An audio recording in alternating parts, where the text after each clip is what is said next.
I-PAC সংক্রান্ত দুটি মামলা মুলতবি। ইডি এবং তৃণমূলের করা আইপ্যাক মামলা মুলতবি। মামলার পরবর্তী শুনানি 14 জানুয়ারি।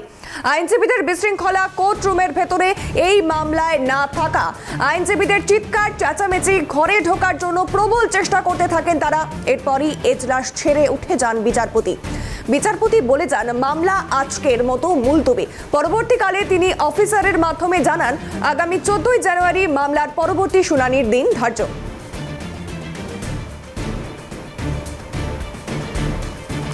এবং এই প্রসঙ্গে তৃণমূল সাংসদ তথা আইনজীবী কল্যাণ বন্দ্যোপাধ্যায় কি জানিয়েছে শুনব। বলেছিল যারা অ্যাসিস্ট করছে তাদেরকে বেরোতে বললো। আমাকে ফার্স্টেই বলে you please take your seat first, মানে I am not coming with you that. হ্যাঁ, তো জজ সাহেব যথেষ্ট চেষ্টা করেছিল, পরে একটু হই হচ্ছিল। করেছে না করেছে আমি তো জানি না, আমি বলতে পারবো না, আপনারা বলতে পারবেন না আপনারা করেছেন। এরপর চিফ জাস্টিস কী করবেন ইডির ব্যাপারে আমি কী করবো? জজ সাহেব সে আমি আর কি করবেন, সে কী করবে?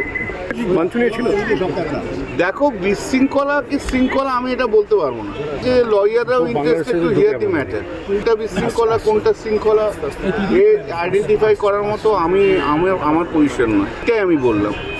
আমি তার মানে বলছি না যে এটা বিশৃঙ্খলা বা শৃঙ্খলা, সেটা জজের ব্যাপার, জজ ডিসাইড করবে। এবং এই ঘটনা প্রসঙ্গে বিজেপির রাজ্য সভাপতি শ্রমিক ভট্টাচার্যর কি প্রতিক্রিয়া শুনব।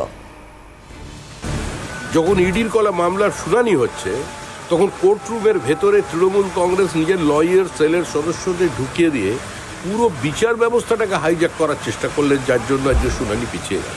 যেহেতু গণতন্ত্র নেই, কিন্তু এ রাজ্যের সাংবিধানিক ব্যবস্থাটাও ভেঙে পড়েছে। তো এখন যারা সংবিধানের রক্ষাকর্তা আছেন তাদের চিন্তা করতে হবে তারা কি করবেন।